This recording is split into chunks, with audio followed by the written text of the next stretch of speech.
This is Leicester Till I Die TV. Watch and subscribe on YouTube and listen on your podcast platform.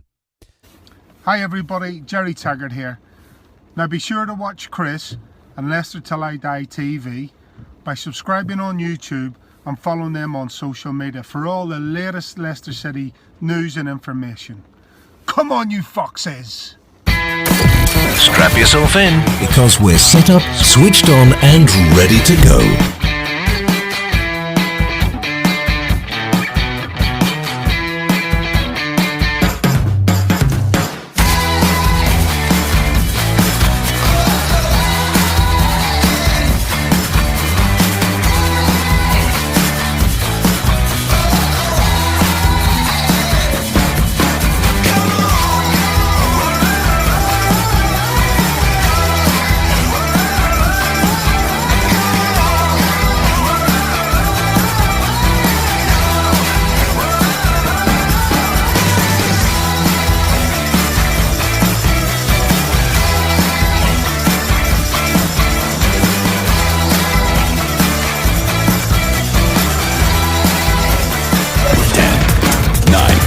Eight, 7, 6, 5, 4, 3, 2, 1.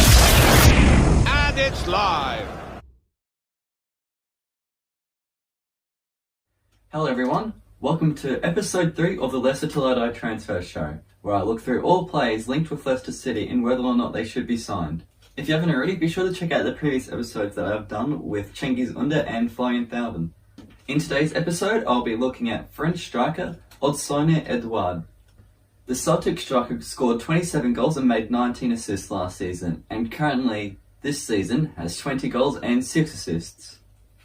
Édouard is a PSG youth product. He came up through the ranks there for a number of years before moving to Toulouse, I think that's how it's pronounced, and then eventually moving to Celtic under Brendan Rodgers. During his time as a youth player, he actually came and played against us in a pre-season game, which didn't end too well. I think it was 4-0 or something. The final score was to PSG. And during his youth career, he did show a lot of promise, particularly on the international stage, where he scored, I think, 13 goals from 17 appearances or something like that for the youth French sides. However, he currently hasn't broken into Didier Deschamps' senior French squad yet. So as I said, he has previously spent a bit of time under Brendan Rodgers. I believe it was about a season and a half, because he did originally move there on a loan deal before being signed on a permanent deal by Rodgers, and then I believe that was the season that he left towards the end of that season to join us. So a bit about Édouard. He is tall enough to contest aerial duels. He's taller than Nacho and Vardy. I believe he's about 6'2", 6'3". However, he's not lanky like Samani was, who was our previous tall striker. He's not going to be like a lamppost that's very slow and only put in there for crosses. He's good enough to dribble around players and also use his own pace to get in behind, similar to Vardy in that fact. He's got great strength as well to be able to hold off defenders, so he's often able to hold up the ball and lay it up to other attackers, which would be very handy if we were to sign him and we did continue playing in this two-striker formation, as to be able to play through balls for either Kelechi, Iheanacho or Vards, depending on who Brendan Rodgers decides to play him up front with. For someone his age, he is only 23, he has got excellent positioning at knowing where to be and when and where to make the runs.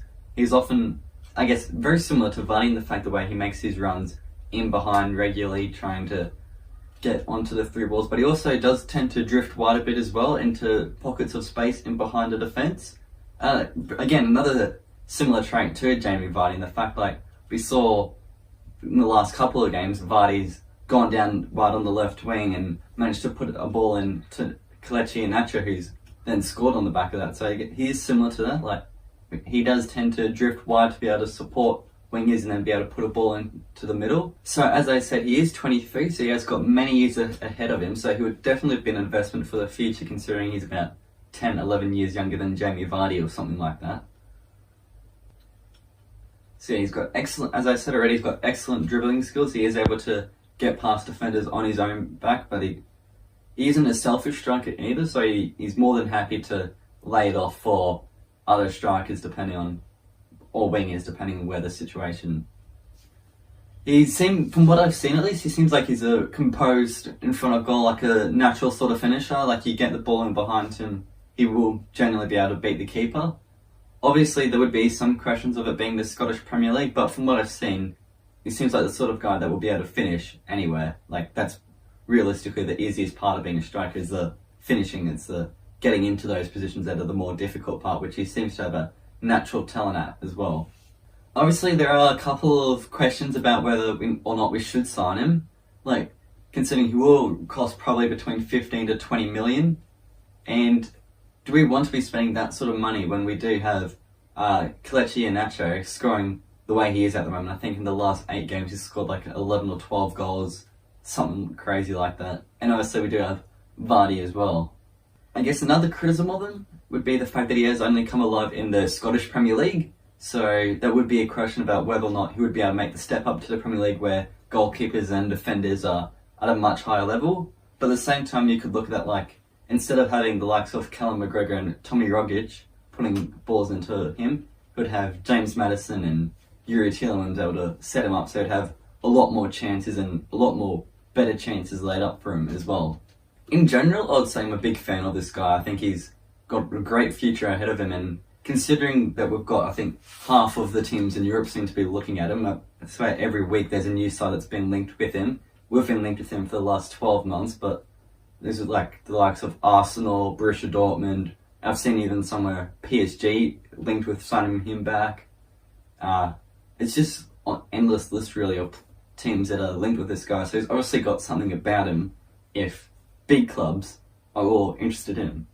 I think even with the strike partnership we have got at the moment with Vardy and Nacho, who are just flying, it would be someone that's very handy to have as either a super sub or be able to just rotate it throughout, as hopefully, fingers crossed, if we do get into the Champions League next season.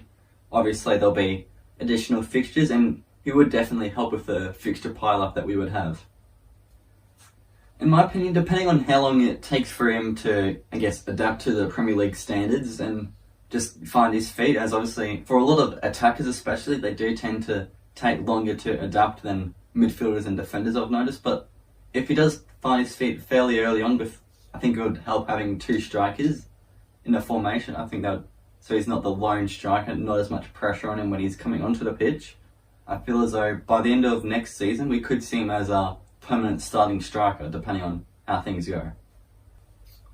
Overall, I would say that he's a player that we should definitely go for, and if we can sign between 15 and 20 million, as his contract is expiring the end of next season, so we should be able to get him for a reasonably cheap deal. I think he's a player we should definitely go for and would be a great long-term replacement for Jamie Vardy. Hello, Matt Elliott here. Be sure to watch Leicester Till I Die TV on YouTube and follow all their social media platforms for all the latest updates and news on Leicester City Football Club. Thanks for watching Leicester Till I Die. This is Chris saying goodbye and see you next time. Some people are on the pitch, they think it's all over. It is now.